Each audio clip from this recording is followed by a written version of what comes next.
नमस्कार बंधुरा रिया डेली ब्लगे तुम्हारे सबाइके अनेक अनेक स्वागत। और आज के तुम्हारे साथे एक रेसिपि शेयर करते चलेছি सेटी होच्छे रांगा आलुर पायेस। खूबই चटजलदी और सुस्वादु एक रेसिपि। तो की उपकरण लागছে चलो देखिए दी। तो एखाने देखो आमी 3টে रांगा आलू निये निয়েছি और एखाने 500 ml 2 पैकेट दूध निये निয়েছি। तो प्रथमे रांगा आलुर खोसागुलो भालो करे आमी छाड़िए निচ্ছি और देखते हबे এই রাঙা আলুর গায়ে যেন কোনো খোসা না লেগে থাকে। তো দেখো খুব সুন্দর করে রাঙা আলুর খোসাগুলো আমি ছাড়িয়ে নিয়েছি, নিয়ে একবার ধুয়ে নিয়েছি। আর এইবারে একটা গিটারদানি নিয়ে এইভাবে রাঙা আলুগুলো ভালো করে কুড়িয়ে নিতে হবে। 3টে রাঙা আলুই দেখো আমার কোড়ানো হয়ে গেছে আর এগুলি দেখতে ঠিক হবে ঝুরি ঝুরি আলু ভাজার মতো।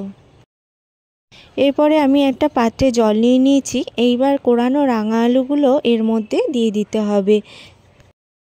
তো রাঙা আলুগুলো ভালো করে জলের মধ্যে ধুয়ে নিতে হবে। তারপরে ধোয়া হয়ে গেলে এগুলিতে একটা ঝাঁঝরির মধ্যে ঢেলে দেব, দিয়ে কিছুক্ষণের জন্য জলটা ঝরতে দেব।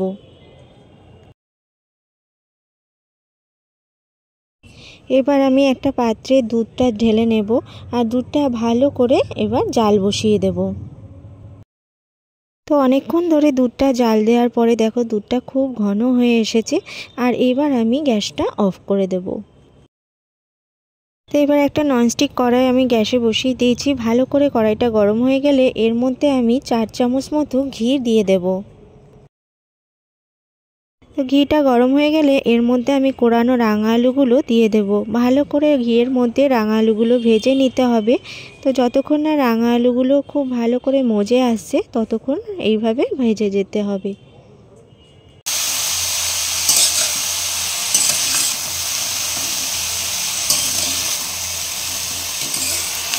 তো প্রায় 10 মিনিট ধরে নাড়াচাড়া করার পরে দেখো রাঙা আলুগুলো এইভাবে মজে আসছে। তো খুব সুন্দর করে আমার দেখো রাঙা আলুগুলো ভালো করে ভাজা হয়ে গেছে। আর দেখো এমনভাবে নাড়তে হবে যাতে কড়াইতে লেগে না যায়। এইবার আমি জাল দিয়ে রাখা দুধটা এর মধ্যে দিয়ে দেব। দুধটা দেওয়ার পরে ভালো করে নাড়াচাড়া করতে হবে আর অবশ্যই খেয়াল রাখতে হবে যাতে কড়াইতে দুধটা লেগে না যায়। এরপরে এর মধ্যে আমি 3-4টে এলাচ ভেঙে দেব।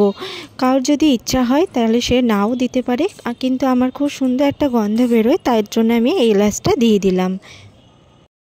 তো অনেকক্ষণ ধরে নাড়াচাড়ার পরে দেখো দুধটা ভালো করে শুকিয়ে এসেছে। এরপরে এর মধ্যে আমি চিনিটা দিয়ে দেব। চিনিটা আমি প্রথমে দেব না, তাহলে রাঙা আলুগুলো নরম হবে না।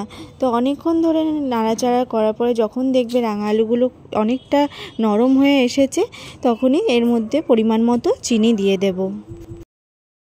তো যখনই দেখবে রাঙা আলুগুলো একদমই গলে গেছে তখনই ভাববে যে রাঙা আলুর পায়েস একদমই তৈরি হয়ে গেছে।